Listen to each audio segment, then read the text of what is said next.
У 90-х годах хіп-хоп-сцена ў Беларусі знаходзілась на стадіі фарміравання і развівалась пераважна як андэграўндная з'ява. Фестывальная культура яшчэ не была сфарміраваная. Падзея адбывалася эпізадычна, без рэгулярнасці і развітай інфраструктуры. А асноўная актыўнасць канцэнтравалася вакол лакальных супольнасцей.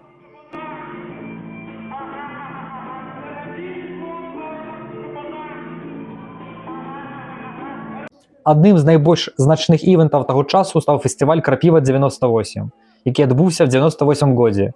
Гэта быў мультыжанравы альтэрнатыўны фестываль, дзе хіп-хоп гучаў побач з іншымі музычнымі напрямкамі. Такі фармат адлюстроўваў стан сцэны. Рэп толькі пачынаў займаць сваё месца і яшчэ не быў дамінуючым жанрам.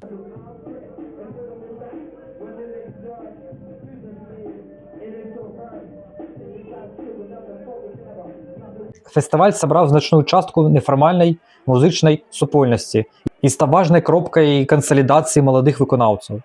Нягледзячы на адносна невялікі маштаб, яго значэнне заключалася ў фарміраванні адчування цэласнай сцэны.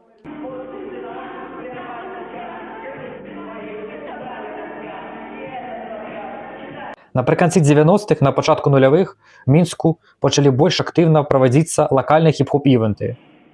У тым ліку фестываль-конкурс «Хіп-хоп-нацыя». Ён спалучаў канцэртныя выступленні з элементамі спаборніцтва, дзе вызначаліся найлепшыя выканаўцы. Падзея праходзіла ў клубным асяроддзі, у прыватнасці ў рэзервацыі і стала важнай пляцоўкам для маладых артыстаў, хоць і засталася ў межах лакальнай сцэны.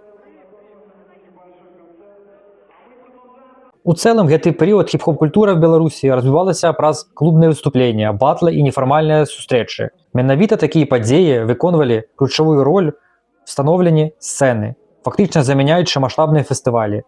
Большасць актыўнасці была сканцэнтравана ў сталіцы, а інфармацыя пра падзеі часта не захоўвалася з-за нефармальнага характару.